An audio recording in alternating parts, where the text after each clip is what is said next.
জরুরি কাজ হলো আর এক মুহূর্ত দেরি না করে 15ই জানুয়ারির মধ্যে নির্বাচনের সূচিত তারিখ ঘোষণা করে। এটা একটা ভিন্ন জগৎ, এটা আমার নিজস্ব জগৎ না। এই জগতে আমি কোনোদিন ছিলাম না, থাকার কোনো আগ্রহ ছিল না।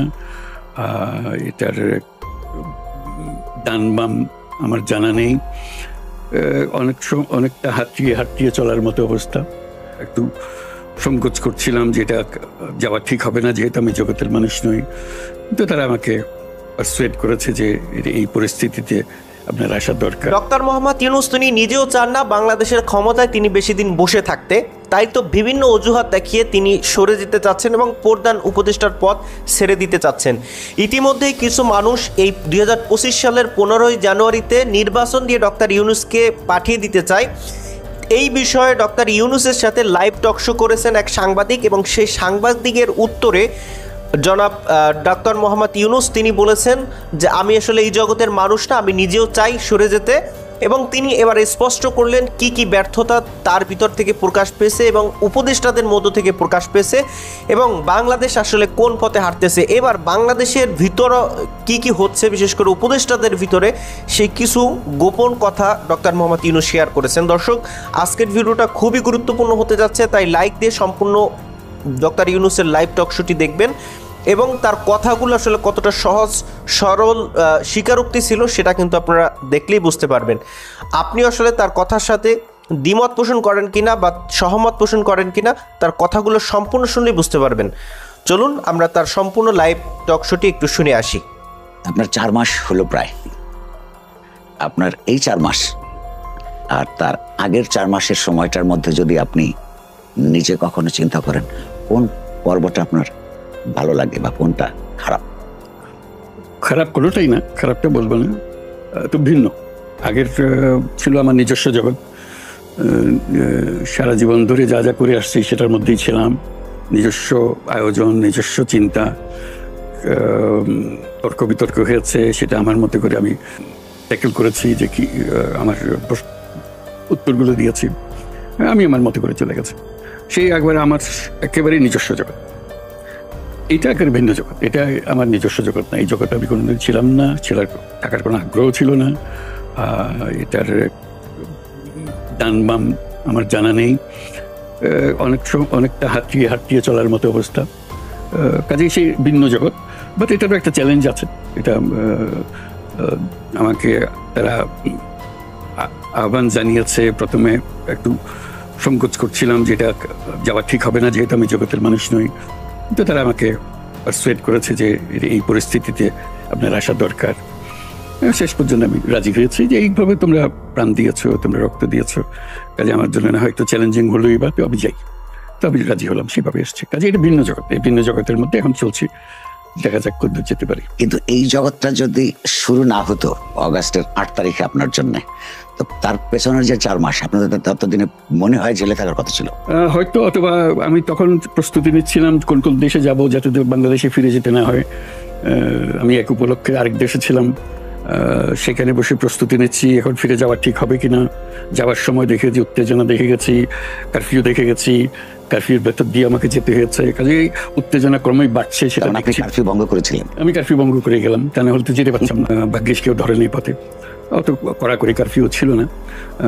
কাজে ওর অবস্থা দেখে গেছি এবং এটা ক্রমাগতভাবে দেখছি পত্রপত্রিকায়, সোশ্যাল মিডিয়াতে ভয়ঙ্কর রকম কাজ হচ্ছে। কাজে এটা একটা ক্রমাগতভাবে এটা ফিডিংটা পাচ্ছিলাম। তার মধ্যে এই ঘটনা ঘটলো, একবার অবিশ্বাস্য একটা ঘটনা। কিন্তু তার মধ্যে বুঝি নেই যে এর মধ্যে আমাকে জড়িত হতে হবে, আমাদের এর মধ্যে একটা ভূমিকা পালন করতে হবে। কাজে এই 4 মাস এইভাবেই গেছে আমার। আপনি 8ই আগস্টে ক্ষমতা গ্রহণের পরে আপনার বিরুদ্ধে বিগত সরকারের যেই আইনগত অভিযোগ ছিল সেগুলি কোর্ট থেকে একের পর এক উঠে যায়। লোকেরা কি এরকম ভাবনার লোকেদের সুযোগ আছে যে আপনার এই পজিশনের ভারে কিংবা প্রভাবে সেখানে এরকম কোনো ঘটনা ঘটেছে? আমি বলবো এটা আমি সরকারে থাকি বা দেশে থাকি না থাকি, এগুলো এমনি চলে যেত, কাজে কোনো ভিত্তি নেই। আমাদের যারা প্রতিনিধিত্ব করছে, আমাদের আদালতে যে আমাদের উকিলরা আছেন তারা এটা বোঝাতে পারতেন যে এটার কোনো ভিত্তি নেই, এটার কোনো প্রশ্ন নাই, তথ্য নাই, কিছুই নেই। কাজেগুলো খুবই ঠুনকো জিনিস ছিল। এটা আমার জানার অজানার কোনো বিষয় না। এটা হলো যে এটা যেহেতু এটা বিচারের বিষয়, বিচারেই চলে যেত। কাজে আমি থাকলেও যেত, না থাকলেও যেত, ঘটনার চক্রে আমি ছিলাম, ক্ষমতাতে ছিলাম। কিন্তু লোকেরা যে বিচার ব্যবস্থার উপর তৎকালীন এক্সিকিউটিভের রাষ্ট্রের প্রভাবের কথা বলছিল বা বলা বলি আছে এখনো, তাহলে কি আপনি মনে করেন ওনারা ক্ষমতা থাকলেও কোর্ট যে ওইভাবেই ব্যবহার করতে? করে নাই তো, আগের যারা ছিল তারা তো করে নাই বলেই তো আদালতের মধ্যে ঘোরপাক্কা ছিলাম। তাহলে যারা এসছে তারা বিচার চাচ্ছে, বিচার প্রতিষ্ঠিত করতে চাচ্ছে। সেভাবেই যদি চলতো তাহলে তো তাহলে আমি জেলে যাবার একটা তাহলে অবশ্যই আমি তো জেলে যাবার পথেই ছিলাম। আসা যাওয়ার প্রতিবারই মনে হচ্ছে এবারই বলে জেলে যেতে হবে। মাঝে মাঝে প্রস্তুতি নিয়ে গেছি যে হয়তো ফেরে নাও হইতে পারে। এবার আমার সহযোগী যারা আছেন তারা তাদের আত্মীয় স্বজনকে বলে গেছে, তাদের জন্য আমি বলছি আমার কিছু করার নাই, যেমনি আছে হবে। আমি আমার ফ্যামিলিকেও এরকম কোনো প্রস্তুত করে যাইনি, বলি যে রেখে দেবে, নিয়ে গেলে নিয়ে যাবে। আমি খুব সহজভাবে দিচ্ছিলাম যে এটা নিয়তির খেলা, এটা যেভাবে হবার হবে। এটা আমি প্রস্তুতি নিয়ে আমার কোনো কাজ নেই যে বলে জেলে থাকলে তো এই করতে হবে, ওই করবো। এটা যখন কপালে আছে এটা আমার করে যেতে হবে। আপনি মাত্র বললেন যে এটা একটা ভিন্ন জগৎ এবং এইভাবে জড়িয়ে পড়তে হবে, এরকম একটা রাজনৈতিক দায়িত্ব তো রাষ্ট্র পরিচালনা, সেটা আপনি চিন্তা করেননি? না। আপনি 2007 সালে যখন একটা পার্টি করতে গেছিলেন সেই সময় তো এটা রাজনৈতিক কর্মকাণ্ড হিসেবেই চিন্তা করেছিলেন। সেখানে যদি আপনি কন্টিনিউ করতেন আপনাকে তো রাজনৈতিক দায়িত্বই গ্রহণ করতে হতো। সেটার কারণ ছিল যে এখানে কোনো রাজনৈতিক দল ছিল না তখন। সবাই আমার বন্ধু বান্ধব, সহযোগী, পরিচিত সবাই যে আপনি একটা করেন, এই পেছনে লেগে রইল। আপনি ছাড়া পারবে না কেউ, এই যা বলে আর কি আশেপাশের লোকজন। এত ত্যক্ত বিরক্ত হয়ে শেষে বললাম ঠিক আছে আমি করবো। এই পথে আসতে যেতে এটা ঘোষণা, এই সাংবাদিকরা ধরলো, আমি যে হ্যাঁ আমি করবো, এই দিয়ে শুরু হলো। তখন বেশিরভাগ সময় আমি আসা যাওয়া করছিলাম বিভিন্ন জায়গায়, উত্তরবঙ্গে যাচ্ছিলাম, চিটাগাং যাচ্ছিলাম। এই প্রত্যেকবার এয়ারপোর্টে এগুলো কথাবার্তা হচ্ছিল, আর কোথাও না। ধর বলছে তাহলে এক সময় ধরলো যে তাহলে কী নাম দেবেন? আমি যে নাম ঠিক করি নাই, নাম ঠিক করলে আপনাদের জানাবো। তো এবার নাম ঠিক করছেন না কি জান, তখন অবশ্যই একটা নাম দিলাম, এই নাম হবে নাগরিক শক্তি। তারপরে বুঝলাম যে এটা বেশ এগিয়ে যাচ্ছে জিনিসটা। তারপর বললো যে এটা মতামত নাও, সবাই বললাম যে এটা মতামত নেওয়ার যেটা কোনো রকম এটা থেকে দূরে সরা যায় কিনা তার চেষ্টা করছিলাম। নামও হলো, মতামতও হলো। তারপর আমি দেখলাম যে না, এটা তো বেশিরভাগ ঢুকে যাচ্ছে এর ভেতরে। তখন 10 সপ্তাহ প্রায় হবে। তখন বললো যে না ভাই, আমি কোনো রাজনৈতিক দলও করছি না, কিচ্ছু না। কাজে আমার মাথার ভেতরে একদিন এই রাজনীতির মধ্যে দিয়ে গিয়ে ক্ষমতায় যাবো এরকম কোনো পরিকল্পনা ছিল না। এটা দীর্ঘমেয়াদী জিনিস, এটা সাময়িক বিষয়গুলোকে শেষ পর্যন্ত ক্ষমতার সঙ্গে সম্পর্কিত ছিল। কিন্তু তখন আমি তো আসলে রাজনৈতিক দল করতে চাচ্ছিলাম না, ঠেকা দেওয়ার জন্য এগুলো বলে যাচ্ছিলাম। বলতে এটা সবাই ধাক্কা দিচ্ছে, বলতে আপনাকে করতে হবে করে যাচ্ছিলাম। শেষে মনে করলাম যে না, এটা বেশ গভীরে চলে যাচ্ছে। তখন মনে করলাম যে এখন একদম পরিষ্কার বলে দেয়, সবাই হতবাক হয়ে গেছে। আমার বন্ধু বান্ধব বিরক্ত হয়ে ছেড়ে দিলেন, বিরক্ত হয়েছিলাম যে আপনি আলাপ করেছিলেন বন্ধুদের সঙ্গে, কিছু করিনি, সেই জন্য আরো হতবাক হলো যে কিছু না বলে আপনি আমাদেরকে বললেন না, আমরা পেছনে যে বললাম একদিন ধরে। মনক্ষুণ্ণ হবার খুবই মনক্ষুণ্ণ গেছে, খুবই মনক্ষুণ্ণ। আর এখন কি আনন্দে আছে? তারা কাছে আসে না বলে আবার দিকে নিয়ে যায় আমাদের। ওই নাগরিক শক্তির সঙ্গে যে ছাত্রদের নাগরিক কমিটির কোনো চিন্তা বা ভাবনার সম্পর্ক আছে? নাগরিক শব্দটা কমন আছে এটা দেখতেছি। তারপরে আমার সঙ্গে তার কোনো আলোচনা হয়নি, তারা কোথা থেকে শব্দ পেলো না পেলো। এই শব্দটা যে কোনো লোক ব্যবহার করতে আপনার সঙ্গে কোনো পরামর্শ করেন? আপনি প্রায়ই বলেন, কয়েকবারই বলেছেন জাতীয় এবং আন্তর্জাতিকভাবে, যে ছাত্ররা আপনাকে এই জায়গায় নিয়ে এসেছে তাদের ম্যান্ডেটের কারণে। ছাত্র সমাজ হিসেবে 5ই অগাস্ট যেই পরিমাণ তারা সমন্বিত ছিল, সংগঠিত এবং একাকার ছিল, এইটা যদি বিভক্ত হয়ে যায়, তাদের উদ্দেশ্য সাধিত হয়ে যাবার পর, এই অর্থে যে ইমিডিয়েট উদ্দেশ্য ছিল তৎকালীন একটা স্বৈরতান্ত্রিক সরকারের পতন, তার পতনের পরে তাদের বিভিন্ন ছাত্র সংগঠনের বিভিন্ন রাজনীতি আছে, তারা যদি বিক্ষিপ্ত হয়ে পড়ে কিংবা তাদের স্বার্থের রাজনৈতিক স্বার্থের সংঘাত ঘটে, তখন আপনার ম্যান্ডেটটা প্রশ্নবিদ্ধ হবে না? এটা হলো অন্তর্বর্তীকালীন সরকার, আমি সেই সরকারের একটা অংশ। ওইটা হলো রাজনীতি। এই সরকারে আমি কতদিন আছি না আছি সেটা ব্যাপার। ওরা কি করছে, রাজনীতির কি ফল দাঁড়াবে সেটা ভিন্ন জিনিস। এটা একজন নাগরিক হিসেবে হয়তো চিন্তা করতে পারে যে কি হবে না হবে, কিন্তু সরকার হিসেবে আমি আমার দায়িত্ব পালন করছি যতটুকু আমার সাথে খুলে। কিন্তু যেহেতু ওদের একটা, আমার প্রশ্ন হচ্ছে, সংঘবদ্ধ ছাত্র সমাজের ম্যান্ডেট ছিল, সেই সংঘবদ্ধতারা যদি বিচ্ছিন্ন হয়ে পড়ে, দুর্বল হয়ে যাবে। অবশ্যই দুর্বল হবে। এরকম সম্ভাবনা আপনি দেখেন? সবসময় সম্ভাবনা তো থাকে। এটা একটা দুর্বল হবে, একটা সবল হবে, এই গিয়ে এই টুকরার সঙ্গে মিলবে, নানা রকম ঘটনা হতে থাকবে। অন্যান্য টুকরার কথা বলছেন, ধরুন আমরা যারা বাইরের থেকে দেখি ওই অভ্যুত্থানে বিজয়ী ছাত্র নেতৃত্ব আপনাকে আহ্বান জানিয়েছে, বাংলাদেশের সেনাবাহিনী সেইটাকে সমর্থন করেছে, এবং রাজনৈতিক দলগুলো যারা পাওয়ার কন্টেন্ডার তারা আপনাকে সহযোগিতা এবং সমর্থনের প্রতিশ্রুতি দিয়েছে। তাহলে আপনি যখন প্রায়ই বলেন ছাত্ররা আমাকে অ্যাপয়েন্টমেন্ট দিয়েছে, আপনার কি মনে হয় যে অন্য দুইটা সেক্টর দ্বারা সংগঠিত নানানভাবে তারা মনক্ষুণ্ণ হতে পারে? হতে পারে, কিন্তু বাস্তব তো তাই। আমাকে তো ডেকে এনেছে ছাত্ররা, কাজে আমি সেভাবেই বলেছি ছাত্ররা আমাকে নিয়োগ করেছে। এখন সবাই মিলে এটা সমর্থন করেছি আমরা, সেটা হলো বৃহত্তর একটা জিনিস। কিন্তু ইমিডিয়েট ছিল যে আমার সঙ্গে কথাটা হচ্ছে ছাত্রদের সঙ্গে, যাদের সঙ্গে আমার কোনো পরিচয় নেই, তাকে জীবনে দেখিনি তাদের সঙ্গে আমার পরিচয়, সেভাবে আমি কথাটা জানিয়েছি, আমার বাস্তবটা জানিয়েছি। আচ্ছা, তো আপনার কারো মনক্ষুণ্ণ করার জন্য, কাকে আঘাত দেওয়ার জন্য ওরা দেয় নাই, ওরা দিয়েছে, ওরকম কিছু না। না, মানে প্রকৃত পরিস্থিতিটা পাওয়ার ব্লকস থাকে তো, এই তিনটাই আপনার জন্য, দেশের মানুষের জন্য, আপনার সরকারের অস্তিত্ব চলমান থাকার জন্য জরুরি। আমাদের আপনার এই যে প্রধান উপদেষ্টা যে নাম, মানে নমেনক্লেচার অফ দ্য পজিশন, এটা আপনি এগ্রি করলেন কেন? আপনি কাকে উপদেশ দেন? ওগুলো আমার মাথায় আসে নাই। থাকলে তবে নামটা কি, উপদেশটা হলো না কি হলো, দায়িত্ব নিতে বলেছে, আমি দায়িত্ব নিচ্ছি, আমি জানি না পজিশনের নাম না, উপদেশটা মানেই আপনি এগুলো ব্যাখ্যার মধ্যে যাই নাই। বলছে আপনাকে দায়িত্ব নিতে হবে এই সরকারের, আমি দায়িত্ব নিয়েছি, কি নামটা কি দিল না দিল, কোথার থেকে মনে হয়েছে? তোরও মনে হয়নি, মানে কারণ বলছে যে এটা এই ধরনের পরিস্থিতি এই ধরনের নামই হয়। কাজে আমার চ্যালেঞ্জ দুইটা ভিন্ন। একজন চিফ থাকে, চিফকে অন্যরা উপদেশ দেয়, তাহলে আপনি উপদেশ দাতাদের মধ্যে প্রধান, কিন্তু কাকে? এটা চিন্তা করি নাই। আপনি যে মন্ত্রী পরিষদ তৈরি করলেন ছাত্রদের এবং মানে অন্যদের সমর্থনে, সেইখানে কি আপনার মন্ত্রী পরিষদ গঠনে পরিপূর্ণ স্বাধীনতা ছিল? পরিপূর্ণ বলবো না, এটা তো তাৎক্ষণিকভাবে হয়েছে, এটা এমন কিছু না, চিন্তা ভাবনা করে করা হয়েছে। কাজে আমাকে যেটুকু বলা হয়েছে আমি সেটা করেছি, অন্য কারা কি করলো সেটা নিয়ে মাথা কামাইনি। পরামর্শগুলি কি এইসব সেক্টর থেকে এসছে আপনার কাছে, বা কোনো রেকমেন্ডেশন আর্মি থেকে, রাজনৈতিক দল থেকে? এরকম ভাবে কিছু আসেনি। বলছে যে এরা আছে, আপনি কারে কারে দেবেন। আচ্ছা, আচ্ছা, আমি তো তাৎক্ষণিকভাবে যে কজনের নাম যে শপথ গ্রহণ করতে হবে আগামীকাল, এরকম অবস্থা বা সেদিনই আমি বললাম যে আমার পরিচিত যার নাম ছিল সেগুলো দিয়ে দিয়েছে। আপনার কাছে কি খবর নিশ্চয়ই আছে, বা আপনার এজেন্সিস গুলো এই খবর কি দেয় যে আপনার সরকারের যারা সদস্য তাদেরকে অন্তত দুটো ক্যাটাগরিতে জেনারেলি ভাগ করা যায়? এক পক্ষের ব্যাকগ্রাউন্ড হচ্ছে এনজিওস, ও সেখানে আপনার ব্যাপারে একটা সমালোচনা আছে যে চিটাগং এর লোক বেশি, বিকজ আপনার বাড়ি চিটাগং। আরেক পক্ষ হচ্ছে ঠিক আন্দোলন সংগ্রামের মধ্যে গণতন্ত্রের জন্য লড়াইয়ে অনেকেই অনেক দূরবর্তী ছিলেন, এই তাদের কারণে এখন ঠিক স্টেট ক্রাফট পরিচালনার ক্ষেত্রে অভিজ্ঞতা না থাকার কারণে কিছু সমস্যা হচ্ছে। এই কথাগুলো কি আপনার কানে আসে? সবসময় বলা বলি হয়, সবাই বলছে, কাজে কানে না আসার কোনো কারণ নেই। আপনার কি মনে হয় বিব্রত হওয়ার কোনো কারণ নেই? এইভাবে তাই হয়েছে, সেভাবেই হয়েছে, নানা জায়গার থেকে এসছি, আমরা এসছি, আমারও তো কোনো অভিজ্ঞতা নেই। কাজে বলুন দোষ দেবো কি করে? আমাকে যে দায়িত্ব দিয়ে, দেশ চালানোর দায়িত্ব দিয়ে হচ্ছে, তো বিন্দুমাত্র অভিজ্ঞতা নেই। আমি তো কারো কোনোদিন এই ধরনের কাজে ছিলাম না। আমি যদি পারি ওরাও পারবে, এটাই আমার ভরসা ছিল।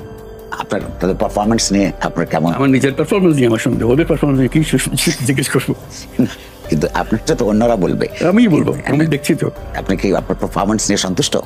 না, বলছি যে আমার তো সেই কোয়ালিটি নাই যে করার জন্য যেটুকু দরকার ওটুকু নাই, যতটুকু সাধ্য মতো করি, যদি লেগে যেতে ভালো, না হলে আমাদের কপাল খারাপ। রাজনৈতিক দলগুলোর সঙ্গে যেই পরিমাণ সমঝোতা এবং যোগাযোগ থাকা দরকার বলে পত্র পত্রিকা বা অন্যান্য যাদেরকে আমরা বলতে শুনি, সেই পরিমাণ সমঝোতা এবং যোগাযোগ কি আপনার আছে বলে মনে হয়? আমাদের কাছে মনে হয় কিছুটা দূরত্ব আছে। আমার কাছে মনে হয় অবিশ্বাস্য রকম সমঝোতা, আত্মীয়তা, ঘনিষ্ঠতা আছে। এটা আমার একটু অবাক লাগে। কাগজে পত্রে দেখি তারা কি একজনের বিরুদ্ধে একজনের একটু কথা বলে, তো যখন সামনে আসে সবাই কি আন্তরিকতার সঙ্গে কথা বলে, আমার কাছে অবাক লাগে এগুলো। মনে বড় সাহস লাগে যখনই কথা বলি, ব্যক্তি হিসেবে যখন রাজনৈতিক দলের কারোর সঙ্গে কথা বলি, অন্যরা কেউ নেই, এক আসে, কিন্তু কি আন্তরিকতার সঙ্গে কথা বলে, কীরকম সমর্থন নিয়ে কথা বলে, আমি অভিভূত হয়ে যাই যে এত সমর্থন থাকা সত্ত্বেও এই দেশ চলছে না কেন।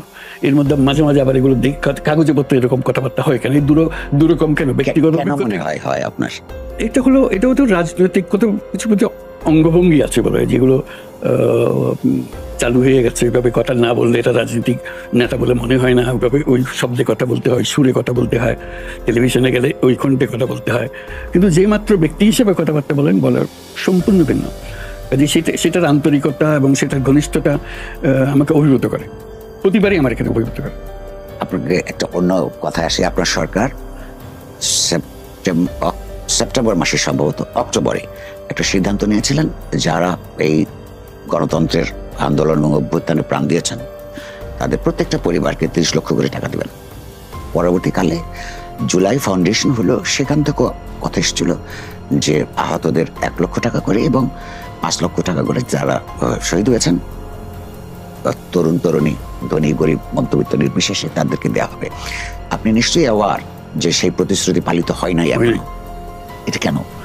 ইতিমধ্যে আপনারা 1000 কোটি টাকা করে বিভিন্ন ব্যাংকে দিয়েছেন রাষ্ট্রীয় এক্সচেকার থেকে, লুটপাটের কারণে যে সমস্ত ব্যাংক ক্ষতিগ্রস্ত হয়েছে।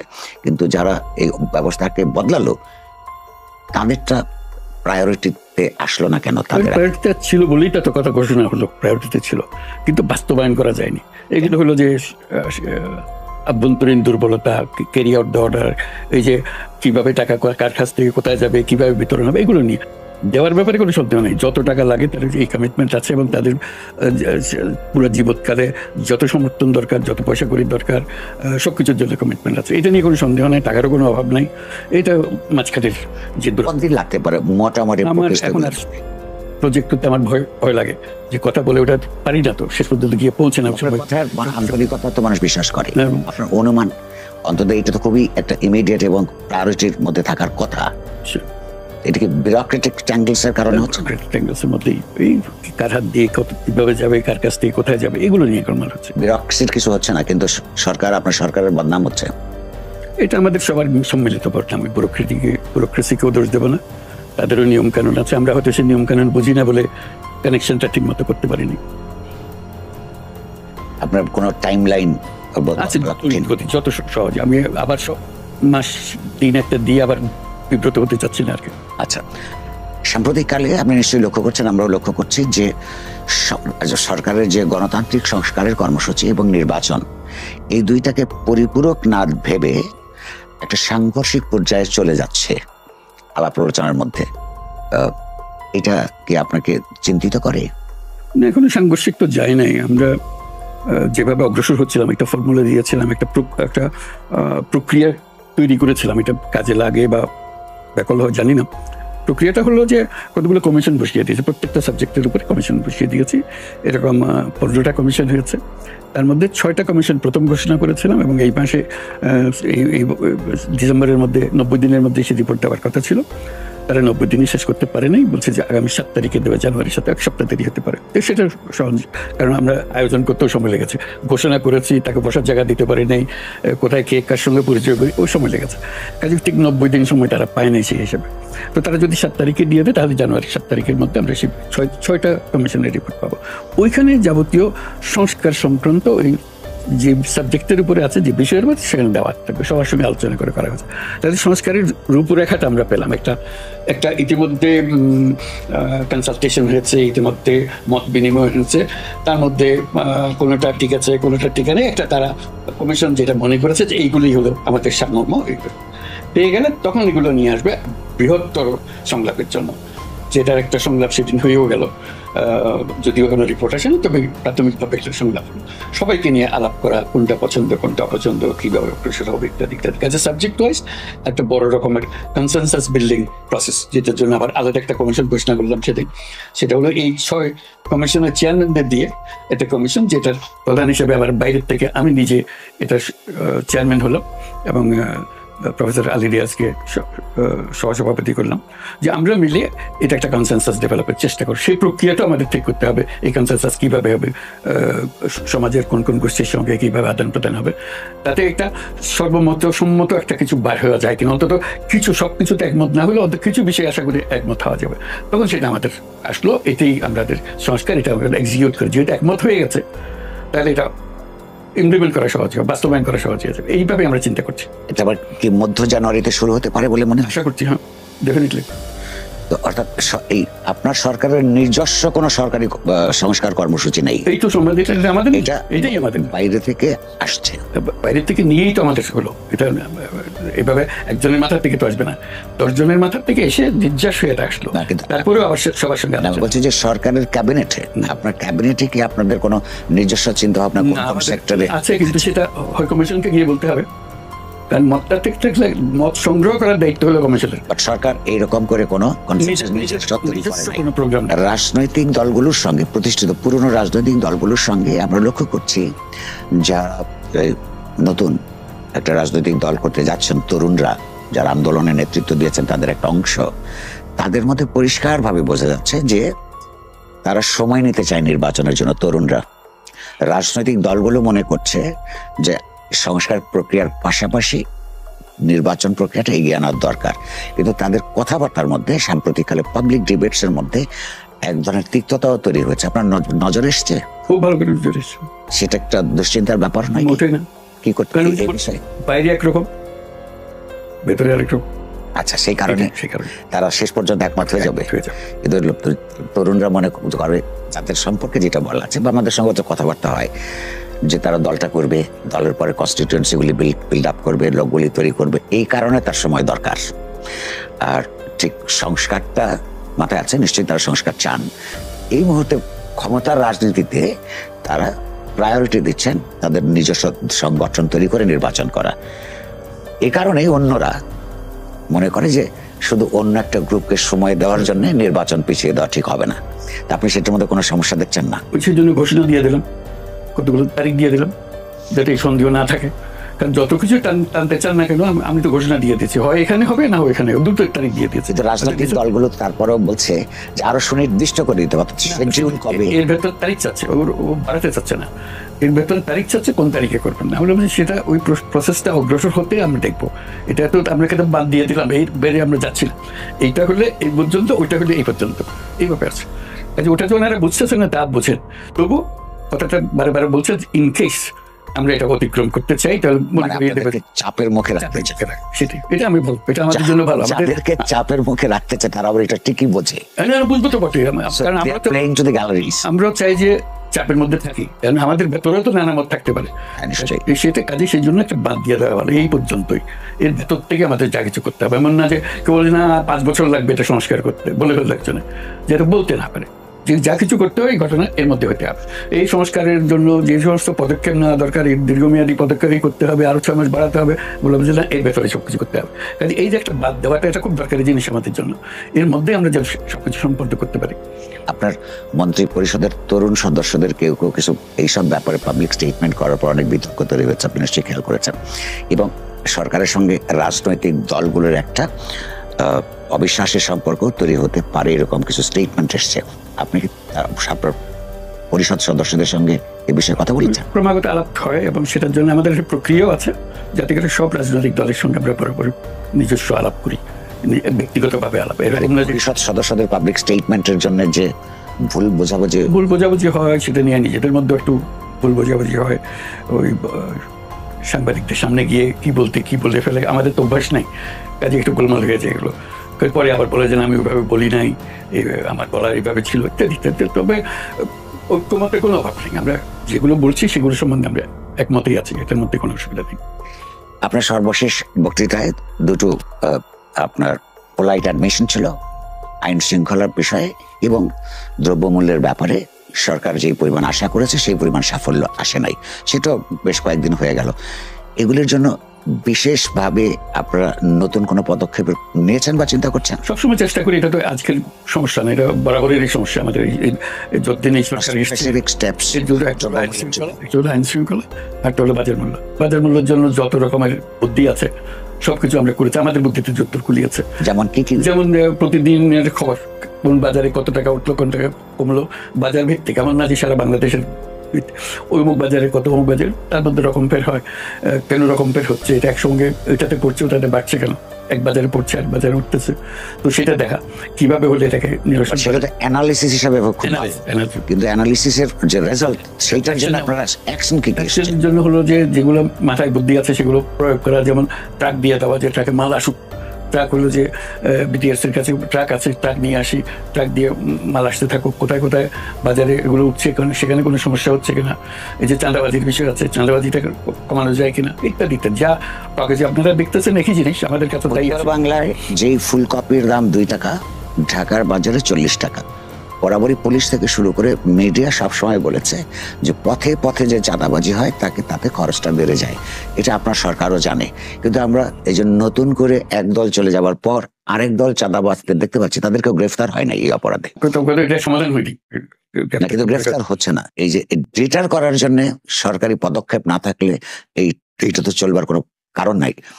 এগুলো সাধারণত রাজনৈতিক দলের যারা সংগঠিত শক্তি তারাই করে। আপনারা কি রাজনৈতিক দলগুলিকে অসন্তুষ্ট করতে চান না?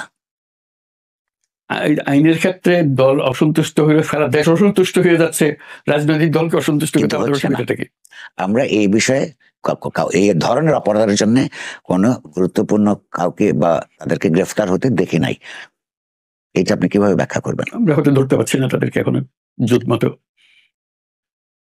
এটা কি বিশ্বাসযোগ্য হবে? প্রকাশ্য রাস্তার মধ্যে, বাজারের মধ্যে, বাস টার্মিনালে চাঁদাবাজি সবাই দেখতে পাচ্ছে স্যার, সরকার দেখতে পাচ্ছে না কেন?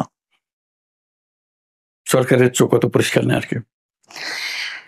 পত্র পত্রিকার রিপোর্ট গুলোতে আরো বাড়লে কি আরেকটু পরিষ্কার হবে বলে মনে হয়? যত বলা যায় তত ভালো, একটু সতর্ক হবে সবাই।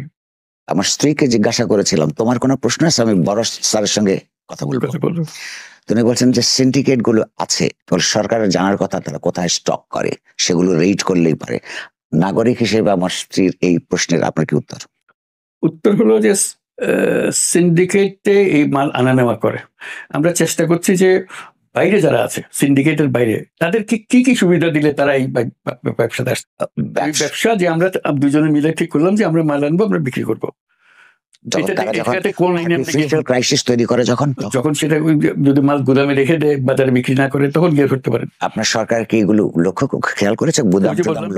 সবকিছু খেয়াল করার দায়িত্ব। যে তথ্য সংগ্রহ করা, দামের কথা বললাম, স্টকের কথা বললাম, কে কোথায় এলসি খুলতেছে সেই রিপোর্ট আমাদের কাছে আসে, কোন মাল খালাস হচ্ছে, কোন দিন কোথায় স্টক হচ্ছে, এগুলো সংগ্রহ করা এবং তদারকি করা যে মালকে ওই গুদামে রয়ে গেছে না ছেড়ে দিচ্ছে। সেখানে আপনারা কোনো অসঙ্গতি দেখতে পাচ্ছেন না? আমরা এগুলো করছি বলেই তারা তাড়াতাড়ি এগুলো ছাড়ার চেষ্টা করে, যে এই গুদাম থেকে আরেক গুদামে নিয়ে যায়, হয়তো বাজারে দিচ্ছে না। চালাকির কাজ। এই চালাকিটার জন্য তো কোটি কোটি গরিব মানুষ ক্ষতিগ্রস্ত হচ্ছে।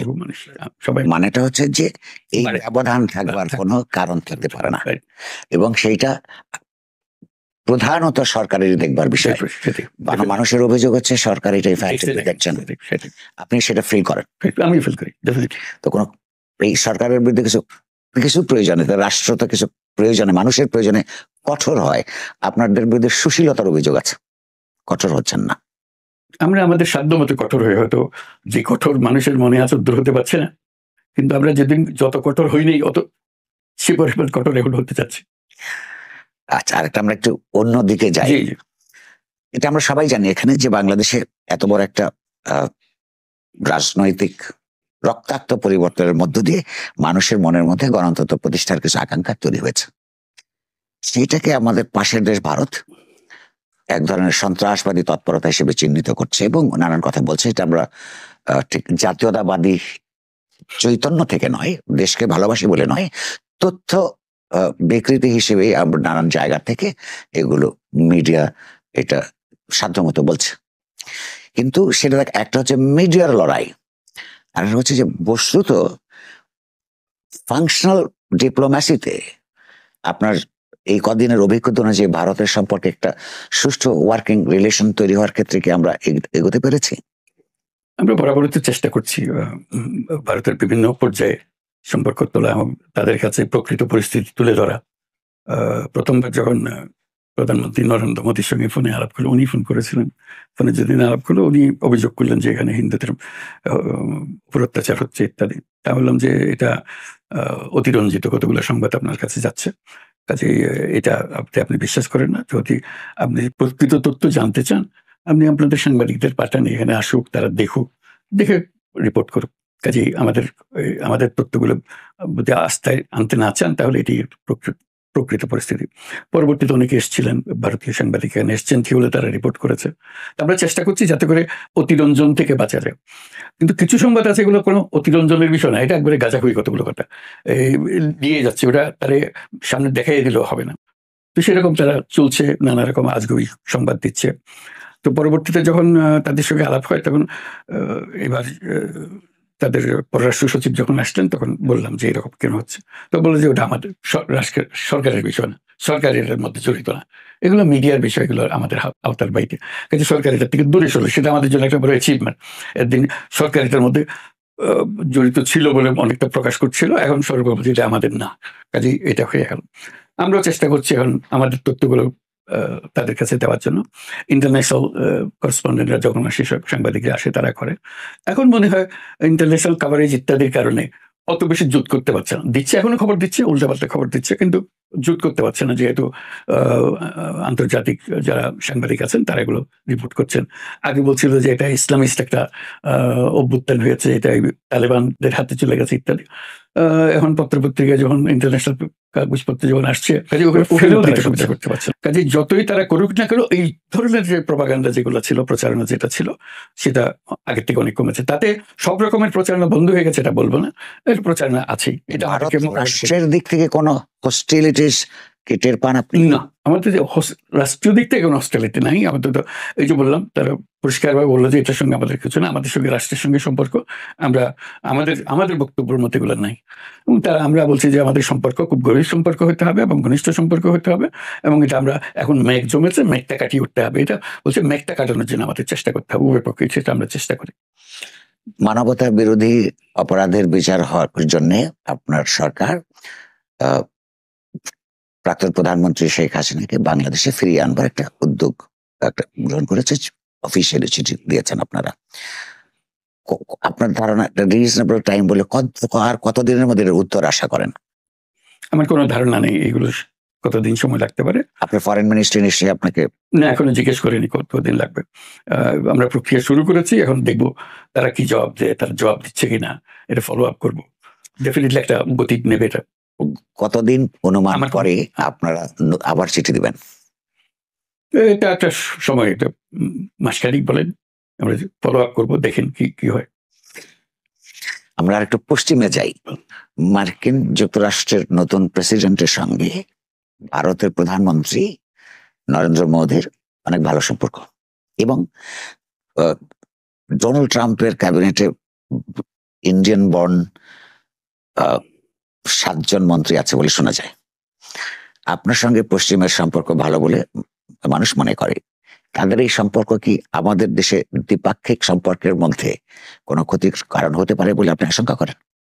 হতে পারে, কারণ এত ঘনিষ্ঠতা থাকলে ভারতীয় বংশোদ্ভূত নাগরিক ব্যক্তি যদি ওখানে ক্ষমতায় থাকে, তার একটা প্রভাব তো হতেই পারে এটা, এবং ইতিমধ্যে তার প্রভাবের কিছু নমুনা আমরা দেখেছি। কাজে আমরা দেখছি এটা কোন দিকে যায়, এবং ভারতীয় বংশোদ্ভূত হলেই যে সেই ভারতের সঙ্গে যুক্ত থাকবে এমন কোনো কথা নেই।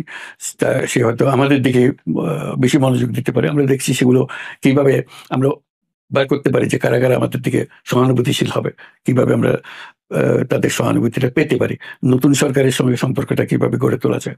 পুরনো সরকারের সঙ্গে আমাদের একটা সম্পর্ক গড়ে উঠেছিল, ভালো সম্পর্ক ছিল, নতুন সরকারের সঙ্গে সেটা আমরা একই রকম ভালো সম্পর্ক করার জন্য চেষ্টা করব।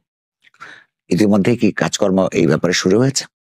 এটা নিয়ম আমাদের করতে হয়, যখন নতুন সরকার আসে তার সঙ্গে একটা যোগাযোগ স্থাপন করা, যেগুলো ডিপ্লোম্যাটিক পর্যায়ে হয়, গিয়ে আলাপ করে, ডিপ্লোম্যাটিক চ্যানেলের বাইরে হয়, বন্ধুত্ব পূর্ণ সম্পর্কের খাতিরে জন্য হয়। ওখানে যারা হোয়াইট হাউসে আছেন তাদের সঙ্গে যাদের যোগাযোগ আছে তাদের সঙ্গে যোগাযোগ হয়, কিভাবে করতে হবে, নানাভাবে হয়, এটা বিভিন্ন চ্যানেলে যোগাযোগগুলো করতে হয়। আপনি ইতিমধ্যে সার্কের একটা ইফেক্টিভ রিভাইভালের কথা প্রস্তাব করেছেন বাংলাদেশের তরফ থেকে, তাতে কোনো সাড়া পাওয়া যাচ্ছে বলে মনে হয়? বিষয়টা উঠে আসে, সারা মধ্যে অন্য দেশের যারা আছে তারাও চায় সার্কের অন্যান্য দেশগুলোর মধ্যে, কিন্তু ভারত এটাতে খুব সাড়া দিচ্ছে না। কাজে তারাও ব্যাখ্যা করে যে আমাদের সমস্যা হলো পাকিস্তানকে নিয়ে আমাদের সমস্যা। তা আমি যেটা ব্যাখ্যা করি যে একটা দেশের সঙ্গে সমস্যা হলেই পুরো জিনিসটা ব্যাকল হয়ে যাবে, এটা তো ঠিক হবে না। আমরা চেষ্টা করি ওইটাও সমাধান হোক, অথবা ওই সমস্যাকে পৃথকভাবে রেখে বাকি আমরা সম্পর্ককে গড়ে তুলি। এখন ওইটার কোনো রেসপন্স পাই না, দেখা যায় না। আরেকটা গুরুত্বপূর্ণ প্রশ্ন যেটা আমার দেশের মানুষ জানতে চায়, বাংলাদেশ থেকে প্রচুর টাকা আওয়ামী লীগ আমলে পাচার হয়েছে, আপনি তার জন্য একটা কমিশনের মতো করেছেন, এই টাকা পয়সা ফিরে পাওয়ার ক্ষেত্রে কোনো মানে অগ্রগতির ইঙ্গিত কি পাচ্ছেন আপনারা? সবাই আশ্বাস দিতে, সাক্ষী প্রমাণ পেয়ে গেলে আমরা নিশ্চয়ই একটা ব্যবস্থা করতে পারবো। এটা এরকম আইন আছে, আইনের মাধ্যমে এটা করবো। সব টাকা হয়তো ফেরত আসবে না, কিছু টাকা ফেরত আসবে যদি আমরা সাক্ষী প্রমাণগুলো পাই। সেই প্রচেষ্টাগুলো হচ্ছে। সাক্ষী প্রমাণের ব্যাপারে কাজকর্ম খুব ডেডিকেটেড একটা কাজ, আলাদা ইউনিট আছে যাদের কাজগুলো এগুলো উদ্ধার করার। এটা প্রথম শুরু থেকে এটা হয়েছে, যেহেতু আমরা জানি যেরকম টাকা গেছে, ব্যাংকিং চ্যানেলে গেছে, সুবিধা হলে তো ব্যাংকিং চ্যানেলে গেছে, ব্যাংকিং চ্যানেলে ধরা একটু সহজ হবে হয়তো।